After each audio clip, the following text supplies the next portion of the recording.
labourer who runs lithography, that she will take the stock, right? But she won't want all of it, you know. So we'll have to see. It won't be worth shipping back. It just costs too much. I think no, they'll have to stay out here. I mean, Gloria might take them. See? It's just weight. That's the problem. Yeah. So, anyway, we'll see. I have no idea whether anyone's going to turn up. Yeah. The whole thing was very speculative, but worth a try.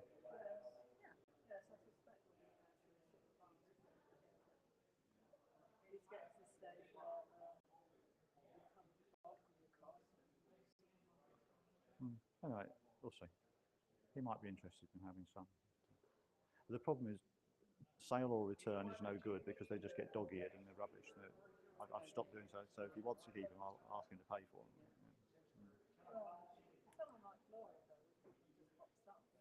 Well, she usually pays on delivery. Yeah.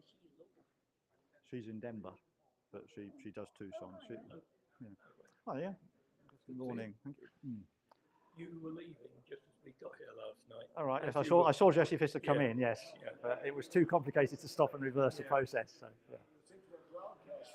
Good morning. Morning. I wondered if I've got a rock or two actually that has created such a mystery for me over the last couple in terms of trying to get confirmation of its locality. Right. And I wondered if at the end of the yeah. You think he's British, do you? Oh yeah. Yeah. All right. Yeah. Okay. Yeah. Well, this man's worth asking as well. He knows he's British. All right. Okay. I've beaten him to death. Okay. Right. You know, as well as Cal and Ed Moy. Oh, okay. Right.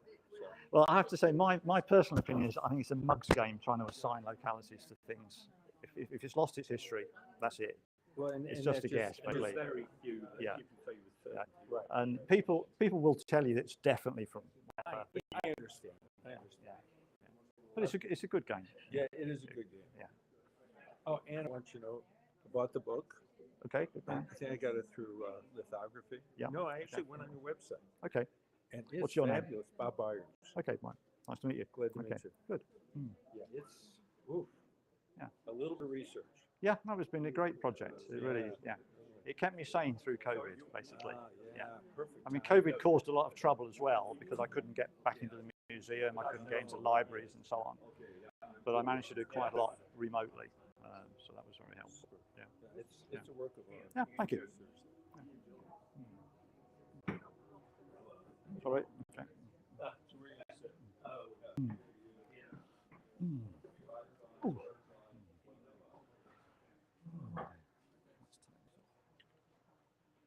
Before you start talking, the camera go like this. That will give Charlie the signal that you're about to start. Charlie has your signal? He's going to be doing it. Okay. All right. You got a mic? I have. You know the deal with microphone one. You got to turn that one off and turn me on. Yes. Yeah, that's right.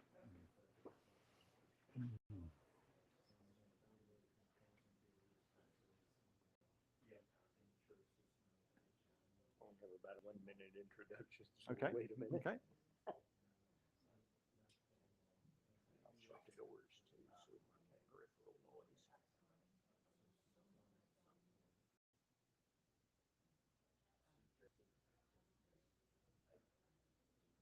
I don't know actually whether I'm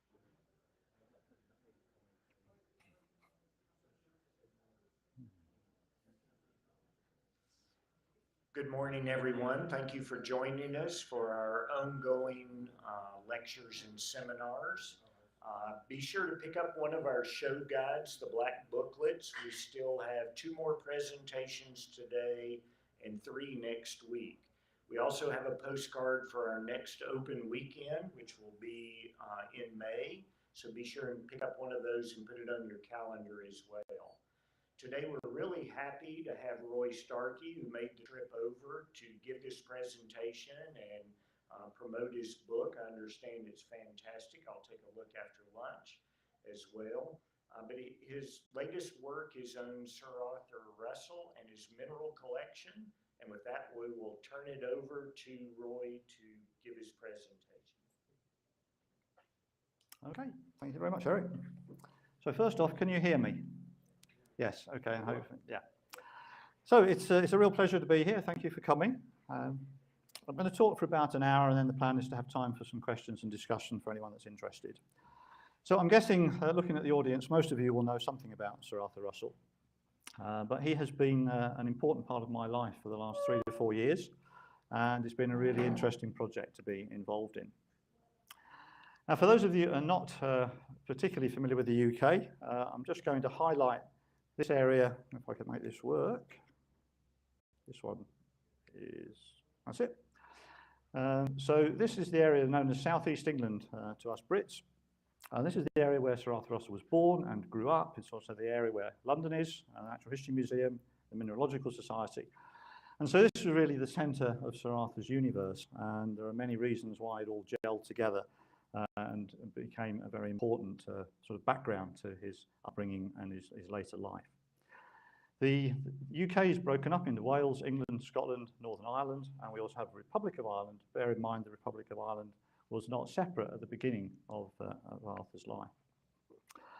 So to zoom in here a little bit, this is the southeast of England in detail. And Sir Arthur was born in Folkestone, down here. This house here, Clifton Crescent, the one with the tree, just where the arrow is, he lived in the second hand half of the house. A very grand setting, man, the sea is just to the left, down some cliffs. And then later in his life, he moved to the family estate at Swallowfield Park, which is this area here, just to the west of Reading, and the picture in the lower left of the slides here. And this is now a residential development. It houses luxury apartments, and it's really great to see it restored to its former glory. It was somewhat a ruin by the time Sir Arthur inherited it. And then 2 other places that are important to the story: the Natural History Museum in South Kensington in London, and not far away up at Burlington House, the Mineralogical Society. It's now moved out of town. But the fact that he lived relatively close to London, close to the British Museum as it was then known, and to the Mineralogical Society, all worked in his favour and enabled him to develop a fantastic network of contacts and to become known in the mineralogical community. Before I go too far, I'd like to just pay tribute to these 3 guys. On the left here we have Peter Embry. Get a hang of this. There we are. This is Peter Embry. Bob Symes, and I'm sure some of you will have met Bob Symes and know him, and Bob King, who's the founder of a group called the Russell Society, and he also knew Sir Arthur Russell as well. And so I knew all of these guys, and through conversations over a period of time, I became increasingly interested in Sir Arthur Russell. As a member of the Russell Society, anniversary coming up, I decided it would be great to try and produce something to commemorate the great man. And so that's really how the project came about. So this is perhaps the most well-known photo of Sir Arthur. This is him in the grounds at Swallowfield House. And to us, he's perhaps best known as a mineral collector, but of course he was also a family member. He was a landowner.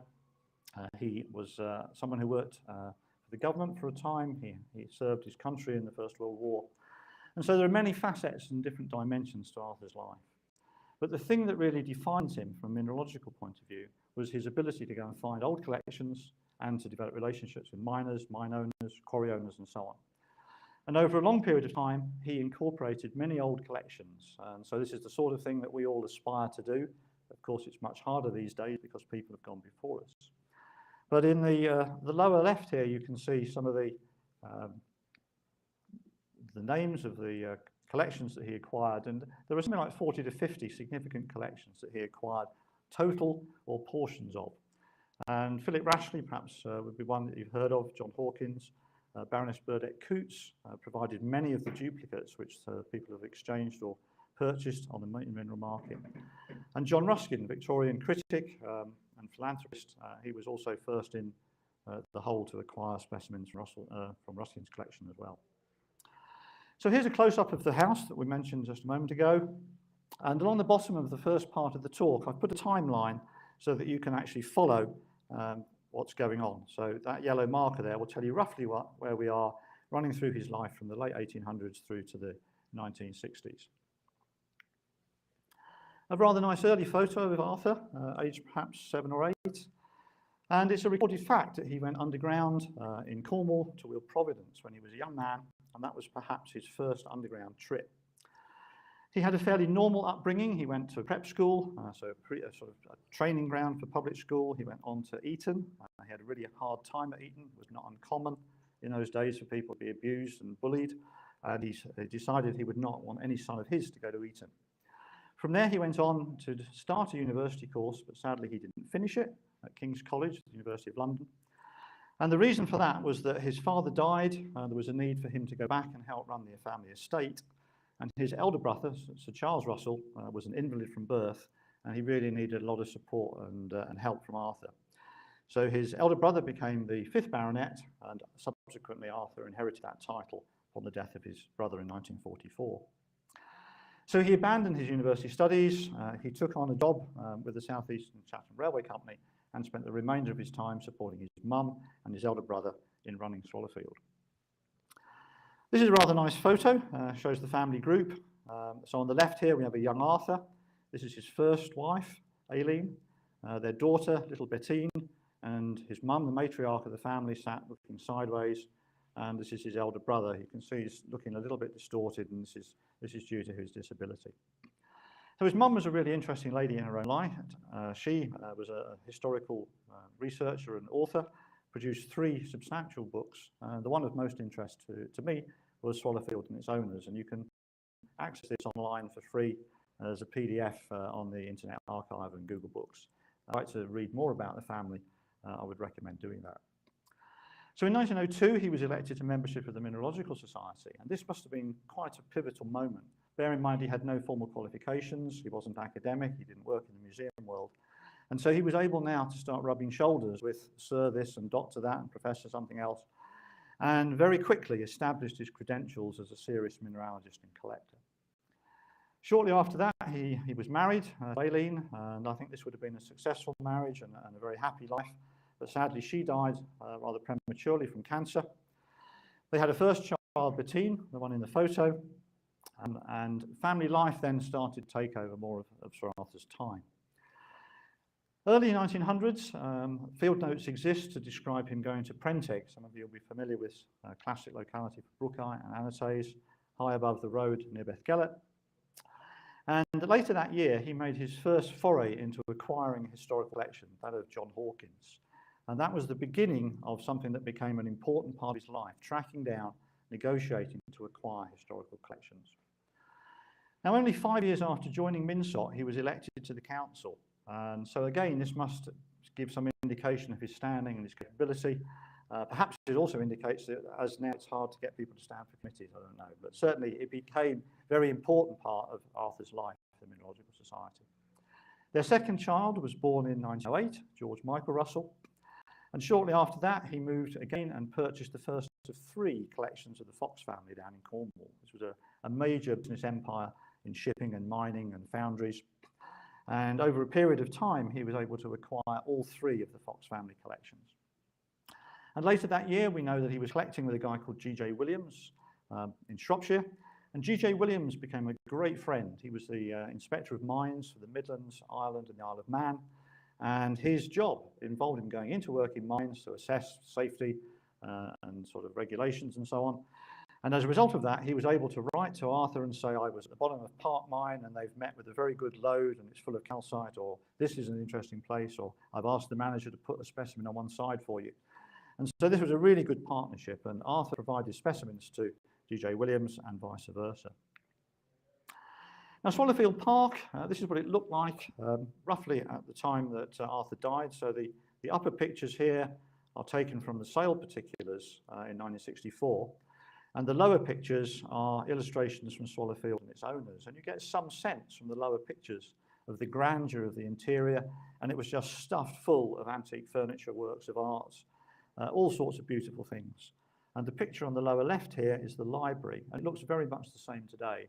But sadly, his fantastic collection of mineralogical books was dispersed upon his death. And so it's filled now with sort of run-of-the-mill fiction and reference books and so on. Now, Road Clock Ford, this is Swallowfield Park today. And at the upper right here, this is the brochure. So if you're interested in buying one of these apartments, this is the sales brochure. And the picture at the bottom, I took this about 3 years ago. And you can see that the place has been beautifully restored. The grounds are very manicured. It's full of wonderful specimen trees of great antiquity. And so the building is now surrounded by the residue of the estate. The estate used to run to a couple of thousand acres. It's now down to about 25. Now, by about the end of the 1910s, Arthur was really getting into gear.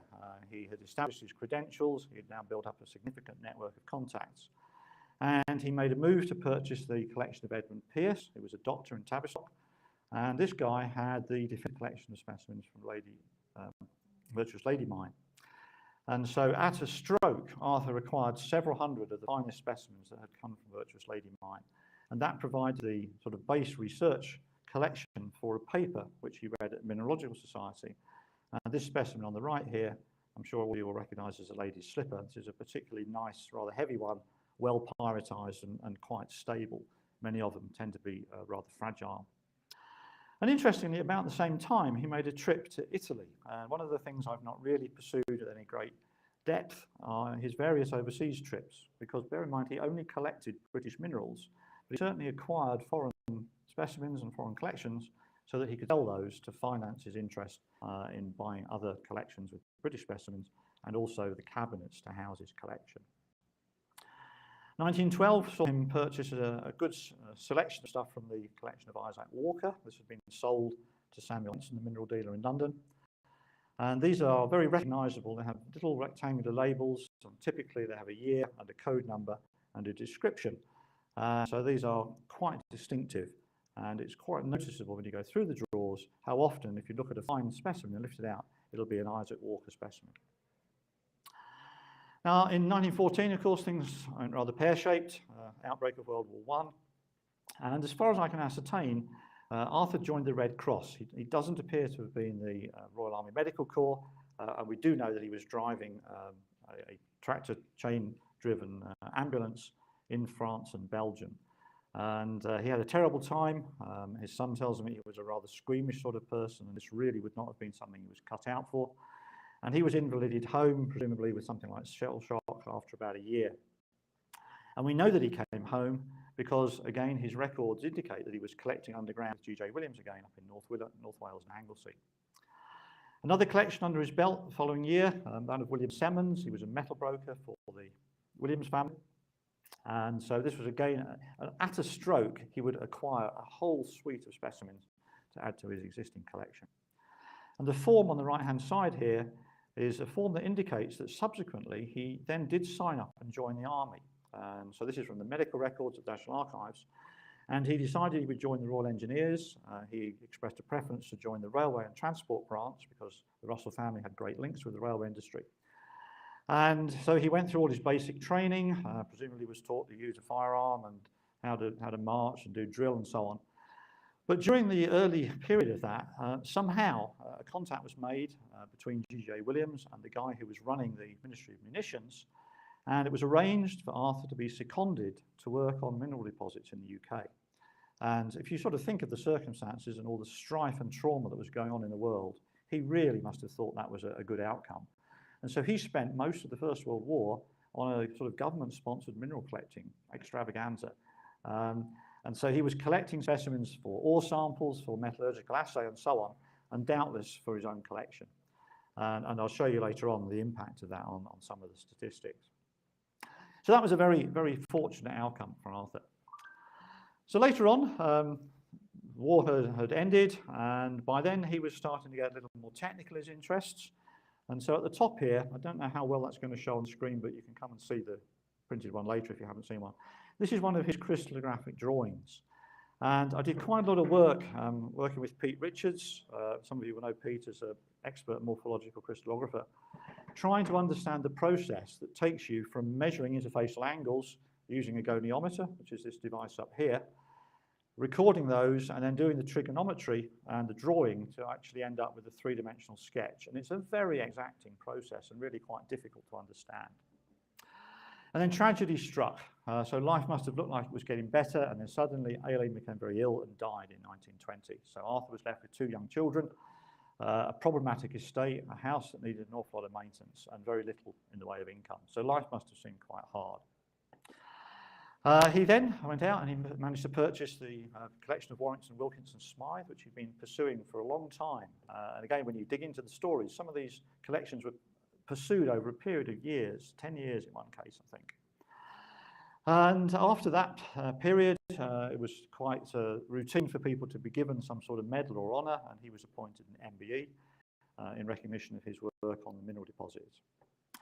Same year, he was able to purchase a collection from the second of the Fox family, George Croker Fox, and then the collection of Angela Burdett Coots, which is a really strange affair. This was a huge collection. She had bought the collection of John Lavin of Penzance, and so she was awash in specimens. She had engaged Professor Tennant to look after the collection for her, and it was then up for sale when she died. It was looked at by overseas purchasers, but it was in such a terrible state, no one prepared to offer the asking price. And so Arthur went in at the end, sort of under the radar, and got it for a snip. And I think one of the most common labels that you will see Arthur Russell duplicates is Baroness Burdett Coots. And so there were thousands of specimens that he was able to disperse either directly, he would do exchanges, he would sell. And we'll talk about his mineral dealing exploits in a little while. So presumably he was feeling rather distraught. He very quickly remarried a young lady, very much younger than him. This is Corrie, sitting on the steps here, Arthur here. I'm told by his second son, who's now dead, that hated having his photo taken. He looks completely disinterested in this shot. There are relatively few photos of Arthur, and so that may be the reason. So the marriage with Corrie was a disaster. They very quickly parted company, and it took about 10 years to arrive at a divorce settlement. They had a third child. This is Mervyn Russell, who became Sir Mervyn Russell, and his son is still alive, and he has been helpful in the project as well. And in the middle here, this is the MBE medal. So we're now moving on into the 1920s. He was still on the acquisition trail, and he had developed a friendship with a lady called Inoni Rashley. And through that, he was able to acquire a portion of Philip Rashley's collection, which had remained at a house in Cornwall called Stoketon, no longer exists due to a fire. And he also tracked down another portion of the collection at Malvern in Worcestershire. And there is really good documentation about the acquisition of these specimens. And so he ended up with something like the Rashley's collection. Still out looking for bargains, he acquired the collection of the Collins, father and son, J.H. and H.F. Collins, £59. He clinched the deal on Valentine's Day, I recall, in 1924. And up in northern England, the collection of John Piers Walton. This was a family who was very involved with Fallowfield mine for many years, so he got again a huge tranche of fine austenites and witherites from that collection. 24, he was off to Portugal, so he'd been to Italy, we know he'd been to France and Spain, went to Portugal. So he did have international interests, and sadly I can't say definitively what the purpose of those trips was, but I rather suspect it may have been possibly a fee-paying bit of consultancy. Once he'd got his sort of reputation, he was able to go out and charge people for his advice. His mum died in 1924, and 1925, and that must have been a really major event for him. She'd been a dominant figure in the family and the estate for a very long time. And then he was off to Spain again on another one of these possibly consultancy trips. And in 1926, the Mineralogical Society was celebrating its jubilee, and he was director of the Southern Field Excursion. And the picture down in the lower right of the screen here shows the trip, all wearing their trilbies. They're mostly wearing ties and suits, so rather different to field trips today. And this is taken at a place called Roche Rock, which is a well-known tourmalinised dike in Cornwall. Another important acquisition was the David Bain collection. This was a family that had, again, an industrial sort of empire, brass foundries in the Bristol area. And again, really fine specimens. And you look at a drawer and pick one out as a candidate for photography, quite often it will be a David Bain specimen. And then in 1927, a really important collection, the Warrington Wilkinson Smythe collection. He was a worldwide sort of mining engineer, geologist, and had a very extensive collection. So I'm going to take you now into Sir Arthur's mineral room, and sadly and almost unbelievably, no photos have survived of this. I find it very strange that the British Museum didn't send any photographers there in 1964 to record the scene before they retrieved the collection, but it seems that they didn't. And so this is a pen and ink drawing put together by a friend of mine, Pippa Sweeney, and we've done this by measuring the room, because the room exists. We know the size of the cabinets, so the cabinets exist at the Natural History Museum. And through many hours of conversation and interviewing Sir Arthur's youngest son, Christopher, we've managed to piece together detail that I've been able to research various aspects of that. So, for example, this V on the wall is the figure 5 off the clock tower from the cloth hall in Ypres in Belgium. And Arthur stole that when he was out there in the war. And the two things look like garter stars, or tick marks off the big clock face as well. And we know a lot about the paintings that are on the walls, the fact that he had a barograph, he had a microscope, and so on and so forth. So it was a really interesting exercise to piece this together. And having done that, I do almost feel like I've been into the room.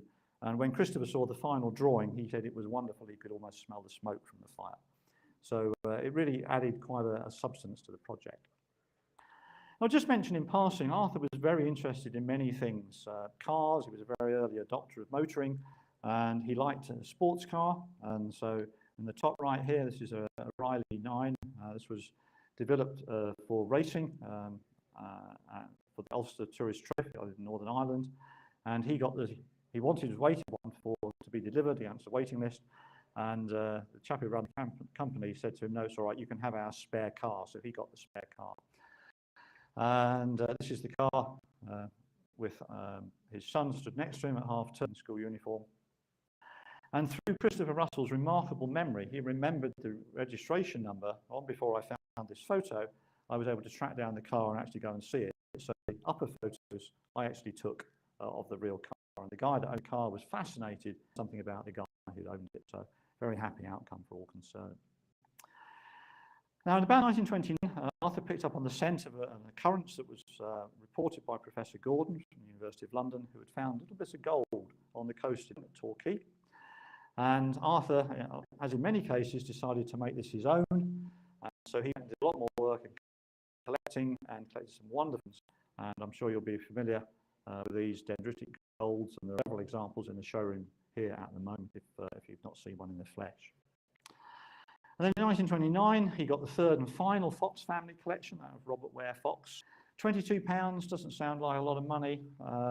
Very difficult to make any sense of the comparative value of money over time. It really is impossible, I think.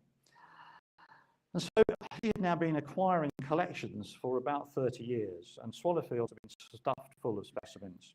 And he really didn't know what to do with these. Many of them not well curated.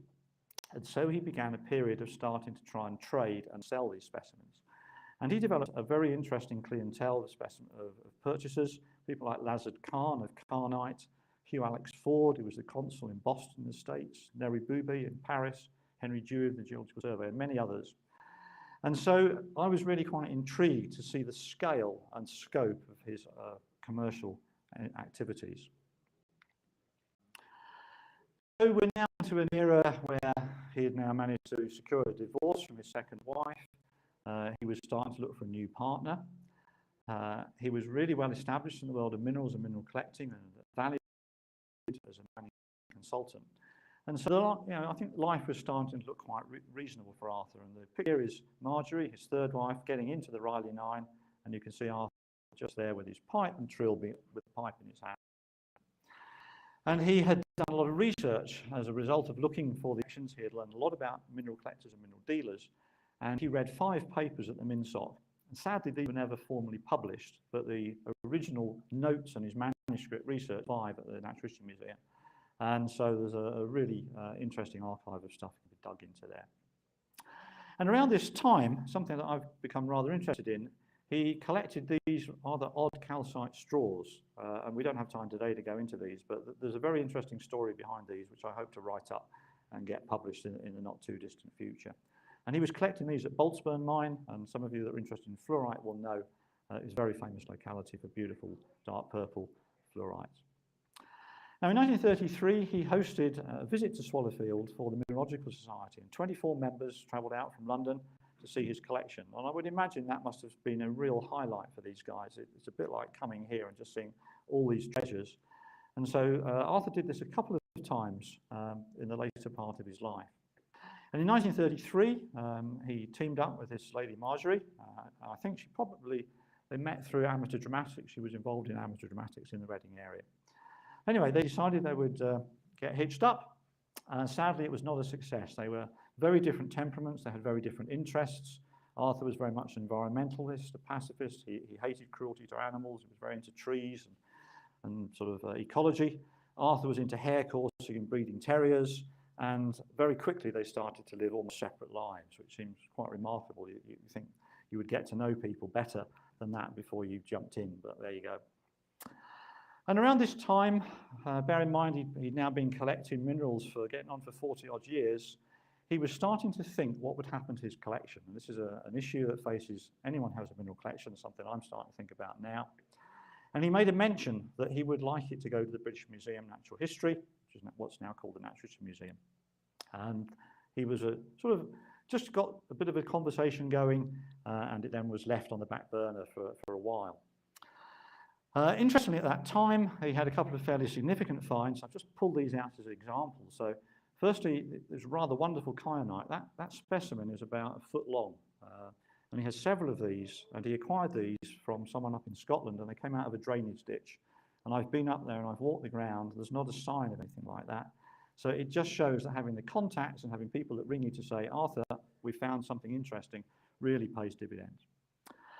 In 1937, his third marriage produced his fourth child, Christopher Russell, who is still alive. He's in his mid-80s, absolutely sharp as anything, and really has been a huge help to me in the project. And then in 1937, a couple of other significant purchases of collections, that of Edward Wilton Newton. He was an instrument maker down in Cornwall, so he would make things like surveying dials and levels and so on. And Arthur Pierce Jenkin, who was a mine surveyor. So he was still putting stuff in. And in the same year, 1937, he collected perhaps some of his best-known specimens, this rather beautiful apple green fluorite. And there are something like a dozen or so of these in the collection, some of them very large, and there's a whole drawer, and they are just exquisite things. This from St. Peter's Mine in East Allendale. And more recently, David Hacker and a few other people got together and got permission to try and work this for specimens. They got some quite nice yellow fluorites with siderites, but they didn't see any of the green. So I think Arthur worked that very effectively and got everything that was to be had. And by now, because he was so well known, in 1938, he had a mineral named after him, this rather drab-looking stuff here. It was never found in situ. It was only found on the shaking tables in the processing plant at Castle and Dynus. But it was described by Max Hay and Frank Bannister and named Russellite. And at the end of that decade, 1939, he was elected as president of the Mineralogical Society, and I think this is probably the pinnacle of his career. So this is a guy who didn't have any titles, who had no formal qualifications, wasn't a university lecturer, he wasn't an academic, and he had got to the point of being the boss man, really, of the leading mineralogical society, probably in the world. So I think now he was able to start thinking that he would settle down. Marriage not being a great success, notwithstanding, he was really established. He knew where he was going. He more or less put his collection together. And a couple more significant things came together. One, the Lady Elizabeth Ann Cox-Hippisley collection. This was known as the Frome collection and went right back to Sir Francis Bassett in Cornwall and the Cambrai area, and it had some really nice old Cornish specimens. And he had been tracking this collection for a long time. It was acquired by his friend Robert Gunter, who was a mineral collector and curator at the Ashmolean Museum in Oxford. And when Gunter died, Arthur got in there very quick and talked to the trustees and explained that this had been promised to him, and he managed to produce enough evidence that the people said, okay, you can buy it. So he bought it, and here's his receipt. So 20 quid, sounds quite cheap to me, but again, same comment, you can't really compare prices over time.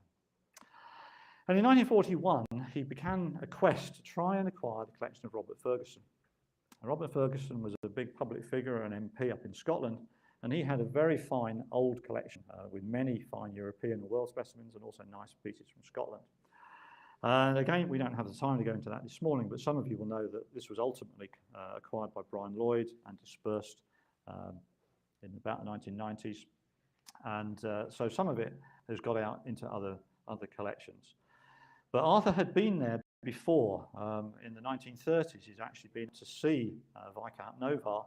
And I guess the conversation must have been, well, we don't want to sell the collection, but since you're Arthur Russell and obviously a good chap, if you'd like to choose a few, that would be fine. We've got rather a lot. And he chose about a dozen specimens, and he chose extremely well. Things that were figured in salvaged British mineralogy, a fine topaz from the Cairngorms, just remarkable things. And he obviously, having got a taste for that, he thought, I'd like to go back and get the rest of it. But he tried over a long period of time, and he just got batted away. And eventually, he provided a dossier to the British Museum and said, look, this is everything I know about the collection. If it ever comes on the market, you should buy it. But if it happens in my lifetime, I want first pick. So a reasonable deal, perhaps. And then in 1942, he was asked to reorganise the Rashley Gallery in Cornwall. So some of you, I'm sure, will have been to the Royal Cornwall Museum and seen this. And what you see today is largely as it was laid out by Arthur. It's been tweaked a bit, a couple of times. Bob Symes was involved in a bit of an update some years ago. And then in 1944, his elder brother died, and Arthur then eventually became 6th Baronet. And at that point, he became Sir Arthur Russell. So if you've always wondered why he was Sir Arthur Russell, it's a hereditary title, and he wasn't Sir Arthur Russell until 1944. So he was able to sit round the table with all these bigwigs now as Sir Arthur Russell, MBE. Now, around this time, the government were interested in trying to get mining restarted. So this is after the Second World War. All the Cornish mines had shut. And he had a solicitor friend who was very much a champion for Cornish mining. And together they were involved in trying to reopen a mine called New Consols Mine. And it's really not all that clear why they settled on New Consols Mine, other than it was convenient of access. They'd done a lot of research on it. They thought there were prospects for tin at depth. And so they went out and raised capital. They put pumps in, they drained it. So this is the new headgear. These are generators to power the submersible pumps. And pursued this doggedly for about 5 years, but it ended in failure, basically. They put far more money into it than ever came out. But it was interesting to see that Arthur was actually on the letterhead a director. He was technical director of the mining company. The only thing I knew nothing about until I started the research of the project. And then in 1948, the long-delayed International Geological Congress actually was held. So this should have happened just at the outbreak of war. Obviously, people weren't able to travel. And so again, he was appointed as director of a trip to the southwest, something he was very happy to do. And he also hosted a visit to Swallowfield for something like 40 people. And the records of this survive. He picked up another award, the Bolitho Medal for the Royal Geological Society of Cornwall. And at this point, he must have been in two minds, but he struck up a correspondence with Wager at the University of Oxford. He'd just taken over the chair, mineralogy.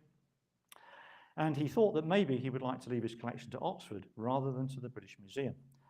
And there are possibly various explanations for this. His friend Arthur Kingsbury was there. Peter Embry was at Oxford at the time. And maybe he just felt that the BM was a bit too big, and maybe it would be a slightly more intimate arrangement. And so there then followed a lengthy discussion and correspondence about whether they would dedicate a room to him. And it was eventually agreed that they would reserve a space, which is now known as the Myers Room. Any of you that have been there, it's Monica Price's office, as was. They kitted it out with wonderful cabinets. And of course, you don't know when you're going to die. So this was in 1950. He didn't die till 1964. So in 1950, the Natural History Museum thought they were going to get it, and Oxford knew they were going to get it. And he'd got formal written agreements with both these bodies. And they just sat in the wings for another decade. 1949, he went after some of the Williams collection at Burn Coos and was successful in acquiring a good chunk of that as well. So I now move on to a period where we're sort of moving towards the end game. I think Arthur now was starting to take stock. Sadly, he had to give up driving because he was prosecuted for driving an uninsured lorry between two gates on Swallowfield. He literally drove a few hundred yards on a public road in an old truck he used for moving trees around and was unfortunately stopped and prosecuted. He was required to take a driving test in order to get his license back, and I think pride basically said, no, I'm not going to do that. So that meant really that his ability to travel around the country came to an abrupt end, and I think that was a really, really sad time. The RGSC then awarded him the Henwood Medal, so he pretty much got everything that was going. And in 1954, he hosted another garden party for the MinSoc members. And this was something that was really nice to have strands of the story come together from different directions. So we know that this happened because it's recorded in MinMag in the minutes. I know that it happened because Bob King was there, and I have his notes on the subject. And Christopher Russell remembers that he stood at the door and he was handing out Wheelcoat pseudomorphs to people. So these were like canapes on a tray. And Russell has rather a lot of these, and he could clearly spare a few. And they had these little labels printed. And by the most bizarre coincidence, in November 2021, Flint's auctioneers auctioned a little group of these. And I would dearly like to have bought them, but they ended up going for much too much money. But you can see at the bottom of that, you can just about read, "To Remember Swallowfield, 1954. So it was really nice to see that story corroborated from all those different directions. So that year, he formally agreed the bequest of the collection to Oxford, and he must have thought, okay, good, he can sigh as a relief, that's all sorted. And then in 1955, for reasons I really can't explain, he contacted the director at the Natural History Museum, Sir Gavin de Beer, and said, I have an agreement that was arrived at with Campbell Smith back in 1936. Will you honour the terms of that agreement?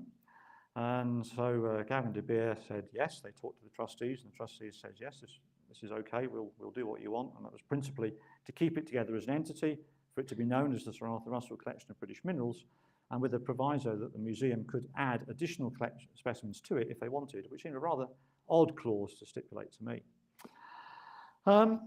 Now, by this time, Wager at Oxford was feeling that they had really got a coup by getting the Russell collection coming to Oxford, and so he approached the governing body at Oxford and said, can we thank Sir Arthur by awarding him an honorary Doctor of Science? And that went through all the process, and it was agreed that he could be awarded this degree.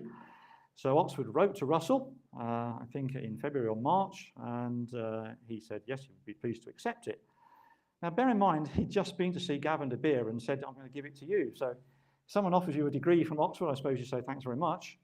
But it was another 8 years until Oxford found out they weren't actually going to get the collection. So he must have been in real mental turmoil over this. It's a very strange episode, but the documentation exists to chart how it all progressed. And then a specimen in his collection of cornubite was described as a new mineral, and named cornubite by Clarin, Bull and Hay in November 1957. And I think probably pretty much the last sort of serious field trip that he made was in 1958, and that's this lovely picture down here. This is a picture from the archives at the Royal Cornwall Museum. And the lady in the middle there, a rather slight figure with her arm on Sir Arthur's arm, this is Sir Arthur, is Inoni Rashley, and she was a really key figure in his life, and she was, I think, almost like a sounding board and someone that he confided in. His life was very sad towards the end of his days, and she used to drive him around Cornwall on collecting trips. It was through friendship with her that he got the chunk of the Rashley collection from Stoketon, and I think she was a really important figure. And there's some remarkable correspondence that survives from him to her in the Courtney Library down in Truro, and it really does tell a very sad story of how his world was. So the final countdown, we're starting to approach the 60s now. He must have known the end was close. He had a stomach ulcer that was causing him a lot of problems, and he made a really concerted effort to start disposing of collection, not the main collection of his subsidiary stuff. And so he was boxing stuff up, labelling it, and taking it up to London, and the people at the Natural History Museum would go through and say, yes, we'll have those, and we'll give so many shillings for this and so many shillings for that. And if you own any Russell duplicate specimens, it's quite common to see a pencil figure, 3 shillings, 4 shillings. That's the price the Natural History Museum agreed to pay for it. And we're talking about at least hundreds and probably thousands of specimens. So it was a huge exercise. Bear in mind that he was already selling stuff out through a company called Rayner's and selling stuff directly. So I don't know how many specimens Russell sold, but certainly thousands, maybe several thousands. And then in 1964, he died aged 85. He'd had a very full and interesting life, but I think he died a lonely and rather unhappy man. And the funeral arrangements were rather bizarre. It was a very small family gathering, a brief obituary published in the Times. His ashes were not collected from the crematorium, so what does that tell you about the relationship with his wife? Just really, really sad. There's no headstone for him anywhere. There's no record of his passing. So rather tragic. And then a little bit later, on the 12th of March, a memorial service was held. And this was principally people from the mineralogical world, the ecological and conservation community, and the British Museum. So the deed was done, the signed agreement with the Natural History Museum was enacted, and Christopher Russell, his youngest son, was the executive of the will. He wrote to the secretary at the Natural History Museum and said, okay, we've now got probate, you can come and get the collection whenever convenient to you. And so two young men in their early 20s, Bob Symes and John Fuller, and again, I know some of you will have known at least Bob. John Fuller was a great guy who died much too young. And they were dispatched to spend 9 weeks at Swallowfield. And this picture in the middle here is a photo taken by Bob. So that's what Swallowfield looked like in the summer of 1964. And they were dispatched with huge amounts of paper packaging material and cotton waste, wooden ammunition boxes. That was the standard storage unit in those days. And they spent 9 weeks packing all this stuff. They were told to take their time. Various people popped in to see them. Reg Parkinson, for example, who was a good friend of Russell's, who used to keep popping in. I think he was sniffing around the edges to see anything that wasn't going to be wanted by the museum. He could hoover up. He did take some of the old cabinets, for example. And so the cabinets and the collection arrived in the museum 14th of September. And this was quite a problem for the museum. They didn't have a dedicated space in which to put it, so it was parked all over the place, and the notes record that some went in the spectrometer room, and some went into a storeroom, and some went into an office, and so on. And sadly, he just narrowly missed knowing that a mineral called arthurite was named after him jointly with his great friend Arthur Kingsbury and published in September of 1964.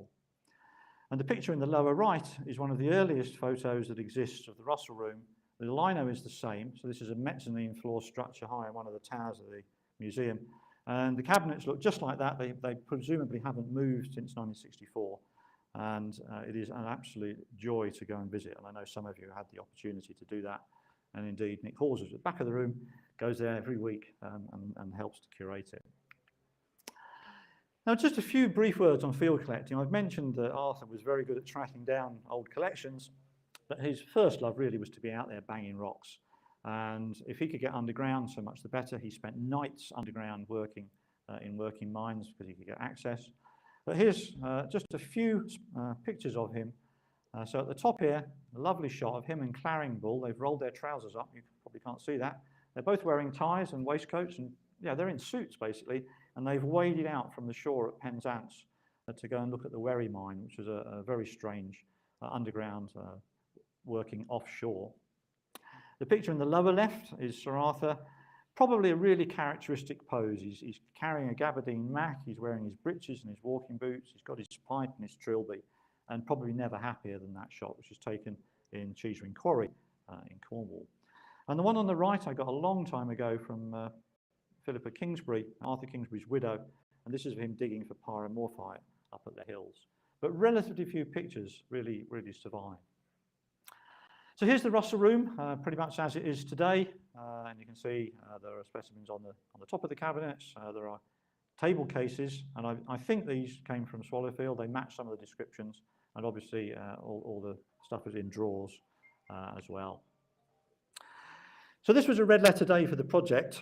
This was June 2019, and I'd visited Christopher several times, and we had many long chats and exchanged letters. And during the course of that, it transpired that the last letter that he had written to the Natural History Museum said that when you have organised the collection, I should like to come and see it. So this was in September 1964, and it never happened. And in fact, Christopher had been into the museum some years ago and asked the warder in the gallery, where is the Russell collection? And of course, the guy in the gallery didn't know anything about the Russell collection, just a security guard. And so Christopher went away thinking, well, perhaps they've just got rid of it.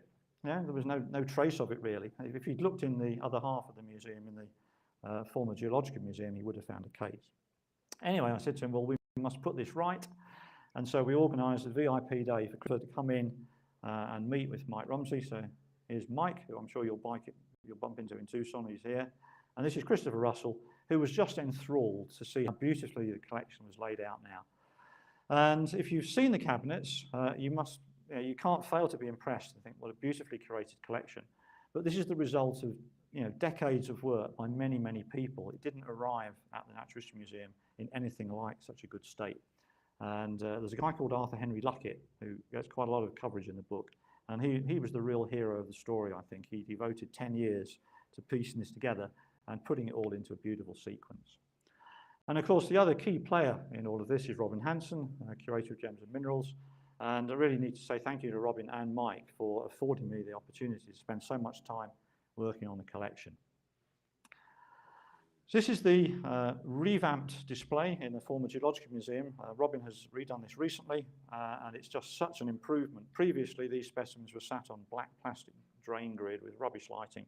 It's now much improved. I mean, some of you will remember that display, just bizarre and awful, really. Now, one of the things I spent quite a lot of time on, and this is a bit anarchy, but since you're all collectors, you'll relate to this. I wanted to know what the makeup of the collection was. I wanted to know what his interests were. I wanted to know where he was going, when, and to try and piece together some sort of understanding. But unfortunately, the nature of these things, databases are generally full of errors, they're incomplete. There's obviously a labor of love to take 12,500 specimens and type all that data in. You get typographical errors, people put things in the wrong column and so on. So just going through the database isn't enough, and I decided that I would have to go through every drawer and every specimen and actually see what extra data was in the labels and the tray cards. So that's what I did, and I spent a long time over a period of about 3 or 4 months doing that. But it enabled me then to compile an Excel spreadsheet that I could play with. And I thought this was really quite interesting. So at the bottom here, you can see the dark blue is the indicated count for 10% of the total specimens of fluorite, something like 5% of calcite and barite and so on. So if you take that first block up to galena, that's a very significant proportion of the collection. And this is the top 20 across the whole spectrum there in 20 species. So he clearly had favorites, and I guess we're all guilty of that sort of specialization. The other thing that was interesting was to know where he'd been and when. And I suppose not a surprise, the bulk of the collection is from England. So we have something like 60% definitively well recorded from England. We have something like 5 or 6% from the Republic of Ireland and from Scotland, slightly less from Wales and very little from Northern Ireland, and something like 20% with no satisfactory locality data. And so this will be, for example, loose yellow fluorite crystals that are almost certainly from Hilton Mine, but there isn't anything with them that says so.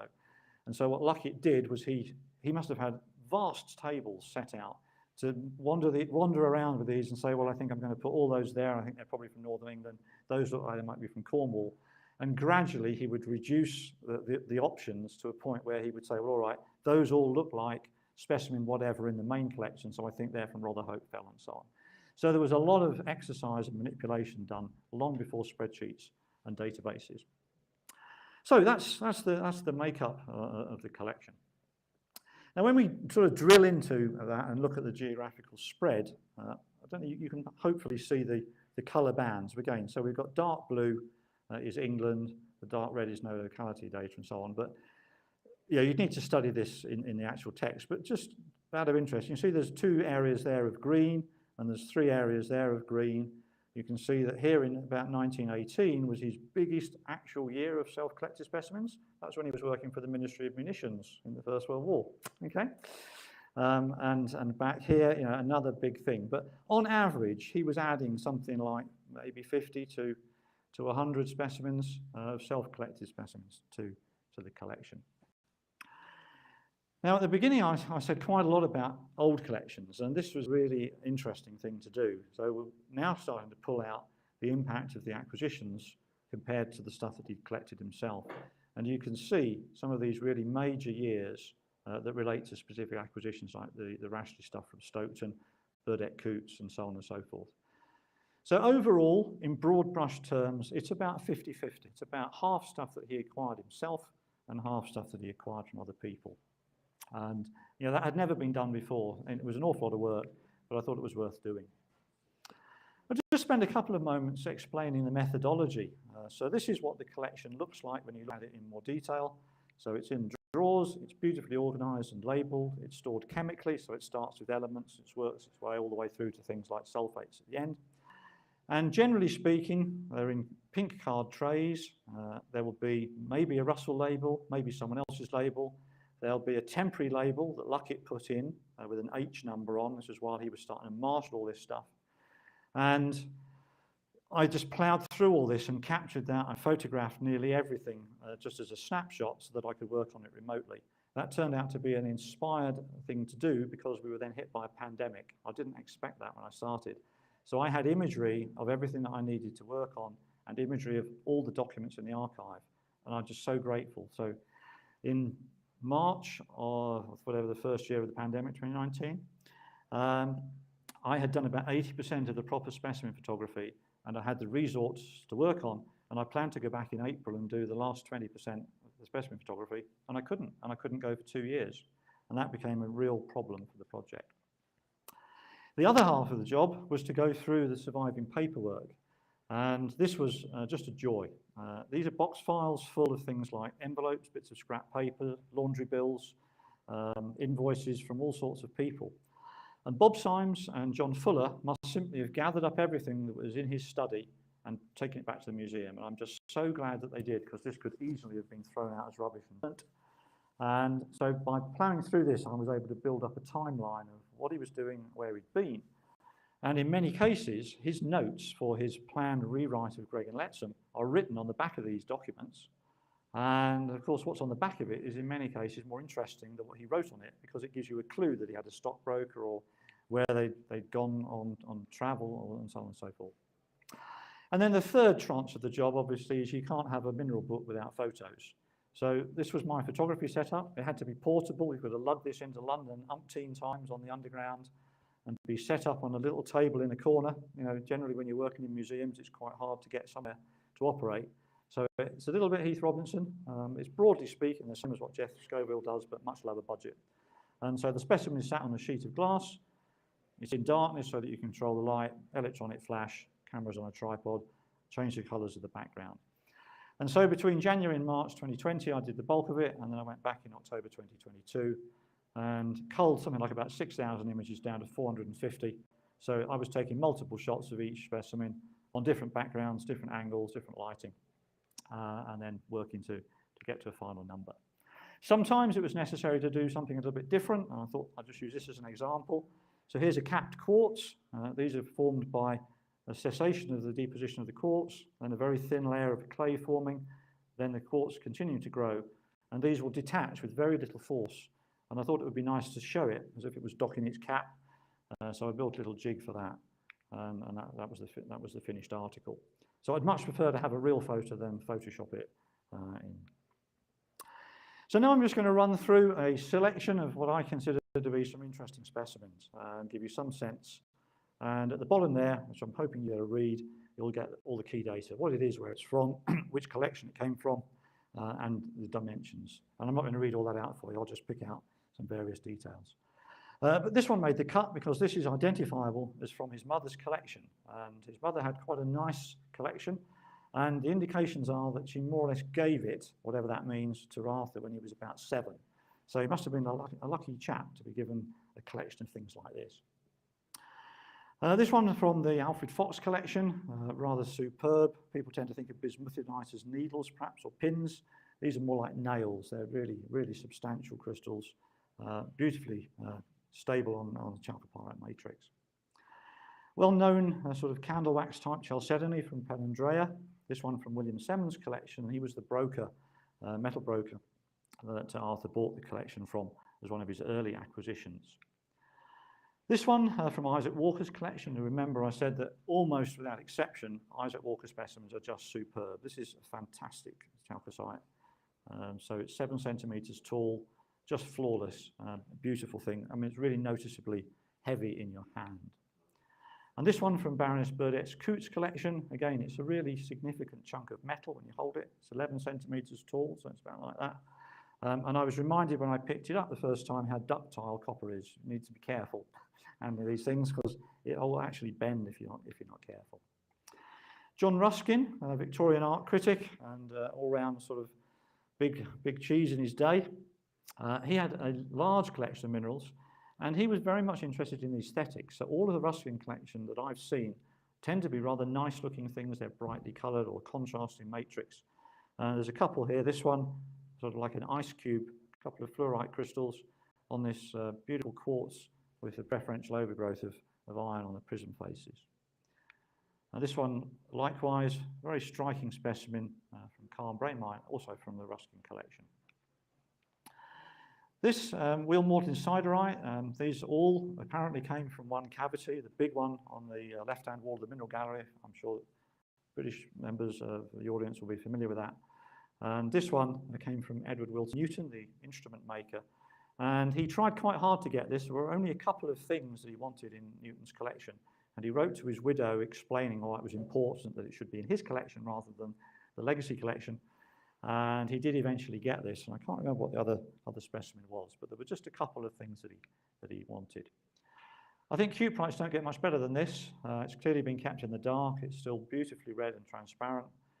This one, a Richard Talling specimen that went to the Williams collection, was then acquired by Arthur.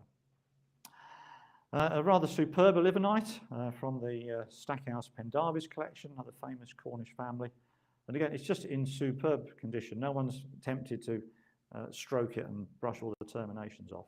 Beautiful example of olivenite. And rather unusual, these blue fluorites from Wheal Gordon. There's several of these. This one again from the Stackhouse Pendarvis collection. Really striking material. Coarse chalcopyrite crystals, obviously well known from Cornwall, but this is a particularly nice example. This one from the David Bain collection, the guy that had the brass foundry, and again, really nice specimens. Up in Scotland, he had several contacts in the Lead Hills and Walnut Head mines, John Weir being one of his principal contacts. And here we've got very coarse, dark crystals of sphalerite overgrown by chalcopyrite and then just iced with druzy quartz. Beautiful thing, exactly the sort of thing you want to manufacture if you were going to make a specimen. West Cumberland, he loved calcite. You saw that in the statistics at the beginning. And he was able to acquire the collection of J.J. Cousins. Cousins, very interestingly, always put very much detailed dates of acquisition and so on his specimens, and so they're very distinctive little labels. And he had a lot of specimens that he had bought from John Graves, the mineral dealer in West Cumberland. This was a complete surprise to me. This is millerite from Boltzburn Mine. I didn't know you got millerite from Boltzburn Mine. And these are much bigger, coarser crystals than you see in the South Wales coalfield. And again, you know, Arthur had the contact. Someone tipped him off and arranged for him to get the specimens. Boltzburn Mine, some really nice examples here. Go and have a look in the drawers. This sort of, Arthur describes this as vinaceous purple, so dark red wine purple. And the thing that attracted me to photograph this one are these vicinal faces. And if you can see all those stripes, if you work from the margin of the crystal there to the apex, there's more than 100 steps. This is very typical of some of the northern Pennine localities. And also, I think you can probably see the marked zoning here, again, very typical. And Ian has some lovely examples. Now, we all know that fluorite is cubic, right? Well, this is a fluorite specimen, a really oddly distorted, elongate sort of prism, this from Boltzburn Mine. This one was collected for him by Thomas Madison, who was a manager. And there are repeated records in the archives on his labels that say, you know, people put this on one side for him or wrote to him and said, we met with a very fine example. Next time you're in the district, I'll arrange for you to pick it up. Nice if you can have someone do that. He was quite friendly with the manager at Greenside Mine in the Lake District, so this is on the lower flanks of Helvellyn. And he had a couple of really good days there. These were very striking specimens of mirror bright galena with this rather attractive yellow calcite. This one from New Branchmouth Colliery, famous locality for witherite. So this is in the Durham coalfield, and there were a couple of collieries that intersected hydrothermal mineral veins, and they rather oddly managed to work barite and witherite and bring it up the same shaft as the coal. And Arthur visited this several times and was very critical. He said it was very non-miner-like what they were doing, because coal seams obviously tend to run more or less sub-horizontal, and you have driveways working through the face. The mineral veins are vertical structure, and they were basically using the drivages in the colliery to access the mineral vein, and he thought this was a complete mess. And he strongly recommended they should sink a shaft and work the bearing deposit directly, but that never happened. But this is an outstandingly impressive specimen. Here's another nice, strongly zoned fluorite from Rotherhope Fell. Beautiful thing. Lots and lots of stripes in in the zoning there. And again, Herbert Harrison worked at the mine, and this will have been acquired and put on one side for Arthur to pick up on his next visit. And this is a very striking specimen. This was exhibited at the Munich show a few years ago, I think as part of the Mineral Treasures exhibit. And they're just unusual and unique, these very squat prisms with this dark grey sort of band, instantly recognisable. And again, Herbert Millikan, another one of the guys that worked at the mine. I thought I'd put another one of these in, just because they're nice. This is the famous apple green fluorite from St. Peter's mine. And he records that he spent a long time extracting this, and it was from the extreme end of the workings. So I think he really pushed the boat out to get as much of this as he possibly could. We couldn't pass by Virtuous Lady Mine, so this is one of the several hundred specimens he acquired from Edmund Pierce's collection. And with the collection, he had the catalogue, and the catalogue for the collection is in the library, and I've had a look at that. Sadly, it's not as instructive as you might wish, but these chalky white quartzes are very distinctive, usually with these little siderite balls and growths on them. And he has several of these nice boxes. The famous one, which is in the vault, is not one of the Russell collection. That was a collection, a specimen that Talling sold directly to the British Museum. But Arthur has several complete and incomplete ones, and they are just original treasures, wonderful things. Back to Wanlock Head, mirror bright galenas. Again, seen some nice ones here this morning. That's from New Glencreef. This one actually collected by Arthur himself, so he was underground in 1918, presumably working for the ministry on that occasion. And this one came from Robert Brown, another of his contacts, and it's common now to give names to mineral specimens. When I first saw this, I could only think of a polar bear hugging a seal, and I can't get that picture out of my head. But it's not called not called the polar bear, it's not called anything. And this is one of a dozen or so specimens which Russell managed to wheedle out of Viscount Novar on his early visit to look at the Ferguson collection. I guess this is probably one of the best lanocytes that exists anywhere. It's a big specimen, it's about sort of as big as my hand, weighs a ton. And I imagine that if you drilled into all the interstices here, you might find all manner of new and interesting things, but certainly things like McPhersonite, Scotlandite. Who knows? But a wonderful thing, and he got that for free as a gift from Viscount Novar. Just a few Cumbrian calcites. He was very much keen on these, and the photo of Robin is one of the draws of all these beautiful things. Of course, in many cases, you don't have a proper locality, you only know it's from West Cumberland, but they're still attractive nonetheless for that. Good locality for this one from Windscale's mine, again collected by Arthur himself in 1930, and just a beautiful thing in really, really nice condition. And of course, he liked barite. Barite was in his top 5 as well. One of the nicest blue barites I've seen, possibly from Frissington, and again from the Cousins collection. And a yellow one, a really striking contrast against the pale dolomite matrix, a beautiful thing.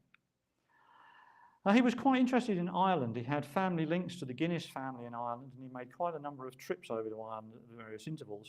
And this is a locality that he spent a lot of time trying to trace. It's recorded as an old locality, but of course it wasn't called what it was known as. And he enlisted the help of a mining sort of guru out there to try and track down the quarry. And of course we now know this is a Harran quarry at Minane Bridge. People have collected there sort of in the last 20, 30 years. It's pretty overgrown now. But Russell went there repeatedly over a longish period of time, and there are something like 3 drawers of really amazing specimens. But this one, with its sort of chatoyancy, with all the radiating crystals, I thought was a nice one to include. He also went to Chester East Mine, which is well known to collectors now for this rather striking cadmium yellow smithsonite. And when he went, there was quite a lot of it. There's pretty much nothing to see there nowadays, but again, a really nice example of Irish mineral. And something that he got very interested in, and again is something I'd like to follow up perhaps as a separate project, is the Carboniferous limestone over a large area of southern Western Ireland has these nodules of native sulfur. And I think these probably were possibly evaporite type things originally, hydrite. And they've been in a very reducing environment, and they're now surrounded by calcite. And the middle is essentially solid native sulfur, some of it brighter yellow than others, but very peculiar. And Arthur and Christopher I've talked to about this, made several trips here to a whole host of localities, and he has quite a lot of different specimens of these. And there's actually a place called the Sulphur River, and so this has been known since antiquity. Now, not all specimens have localities, and I indicated that in the statistics. I thought this was good enough to include. It was listed as Wheel Unity. Arthur has changed it to Wheel Gorland. I think the truth is you'll never know. And in fact, someone was asking the audience, it's a sort of game collector's night to play, but it's a good chalcophyllite, and it's obviously from southwest England, and we'll leave it at that. Here's a really striking specimen. This is from the Johnson Aubin collection. So the label here is characteristic. You'll see these in Plymouth Museum. And this is like an acorn of dark blue clinoclase overgrown with azurite and malachite.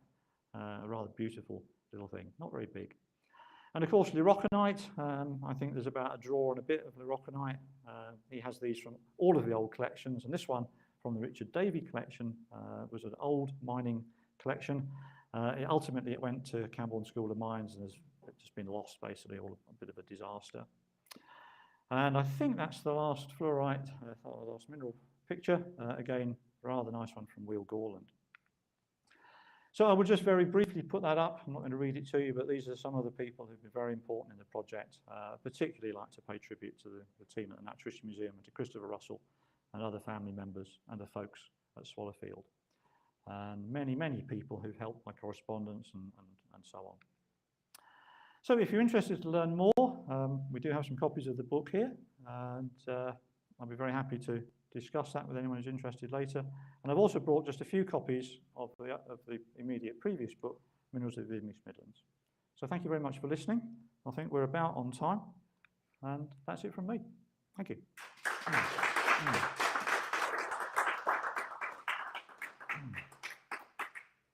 So, there we are. We're free to go. Any questions? You mentioned at one point some of his labels for specimens had the price notation. I've got at least one of those, maybe more. Where exactly were they from again? Well, when he sold specimens to the Natural History Museum, he put that price on. Right, so that was his price to the That's right, that's right.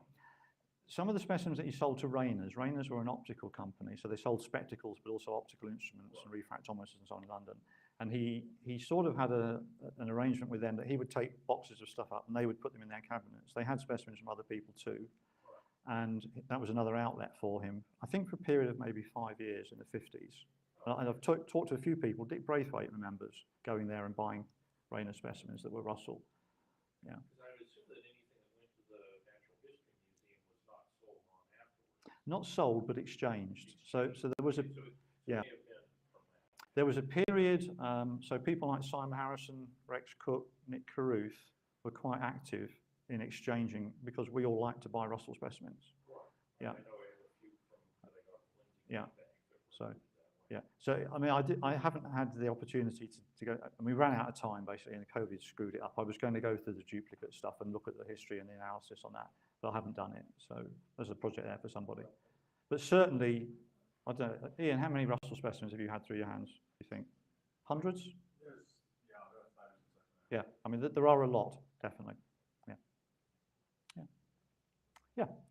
So, in some random collection, I purchased a Russell specimen labeled green Leuroconite.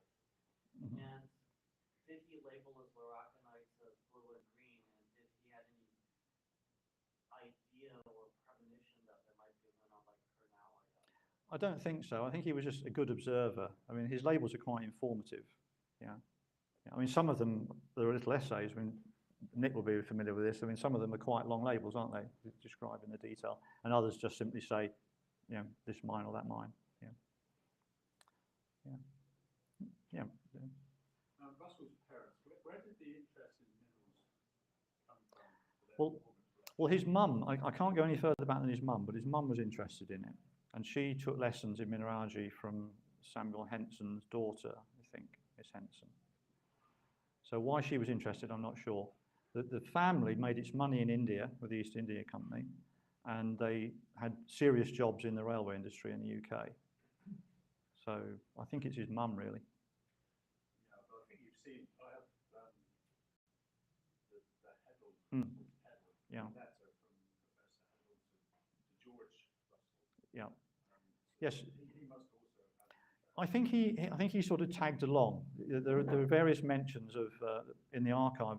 You know, it was nice to see you, Sir George, sort of thing. So yes, he did travel around as well and was interested. Yeah, yeah. But it's a really interesting family. It's dysfunctional in many ways, and Christopher would tell you that. Yeah. When you were looking at Russell, just out of interest, did you come across any reference to Russell? I mean, they were contemporaries, but they were both members of the same sort at the same time. Yes, I think the answer is no. And you know, another thing that time could be spent on would be to try and look at some of those contacts. But mostly his contacts were mining and quarry people rather than fellow collectors. Kingsbury was a very good confidant. They did a lot of work together. Yeah. And there was another guy, Gilbert Garceau in Cornwall, who was the analyst for the Royal Geological Society of Cornwall. And he was someone who would go collecting with Arthur in Cornwall. He gets a little mention as well. Yeah. And his collection is at a tiny museum on the north coast, I think Padstow. There's some bits of it. Mm. Yeah. You were talking about that sometimes you see labels and sometimes you don't. Collections that he acquired with the Ruskin labels typically there were actually not. No, it's very patchy. So Wilkinson Smythe is usually a label. Isaac Walker, there's usually a label. Nick, help me with any others. There are not that many that consistently have got old labels with them. Some of the Fox family ones have got labels. Yeah. But bear in mind that this stuff has been through trauma. Yeah, I mean, he was, like many people, he catalogued the things he was interested in, and then there was the huge, I need to do that sometime. Yeah. And all the buildings at Swallowfield were full of minerals. I mean, Christopher says that, you know, the stable block was just full of minerals, the garage was full of minerals, everywhere was just full of minerals. His brother's bedroom, when he died, it was full of minerals. So he had it bad, yeah. And yes, yeah, and there is obviously, you know, the move from Swallowfield to London, and then the sorting out and so on. I mean, Luckett just did an incredible job, really incredible job. Yeah. There are, yes. Yes, yeah. Yeah, but I think the question was, they're not consistently, some of them are there and some not. No, it's patchy, yes. And there's also quite a lot of, yes. Yes, there's loose ones as well, yeah, yeah, yeah. I mean, there's very limited resource in the Natural History Museum, really. I mean, it's Mike and Robin, and they've just recently now recruited an assistant curator, but they're very thin on the ground. Yeah. Yeah. Like many museums. Yeah. Well, you talked about all the specimens that were in the cabinets, which then got moved to the Natural History Museum. But there was also a very, you commented a lot of other specimens in the stable block, some of which were fully sorted. Now, all that got went to the Natural History Museum. Okay, I've just realised I'm supposed to be reading questions back to you. Eric wasn't here to remind me to do that. Okay, I'm going to blame you for that. Okay, the question was, what about all the other specimens elsewhere in Swallowfield? So I think quite a chunk of the lower grade stuff ended up with Reg Parkinson at Shepton Mallet. And so that was another route out for Russell cabinets and Russell specimens. But there is stuff in the tower, which is called the large specimen collection. And they're mostly things that you think, gosh, that would have been really nice, you know, if it had been looked after many years ago. But have you ever been up there? I mean, there are, you know, Alstonites like this and big Bearites and Celestines, huge things, but they're too big to go in cabinets. They don't have space to display them, so they're just in the back store, basically. So that would have been some of that stuff. Yeah. Yeah, yeah. Nice view of London as well. Yeah. Okay, I think we're done by the way. Well, thank you everybody for listening. Right. Okay, so please come and have a look. If you haven't got one, please buy one and tell all your friends.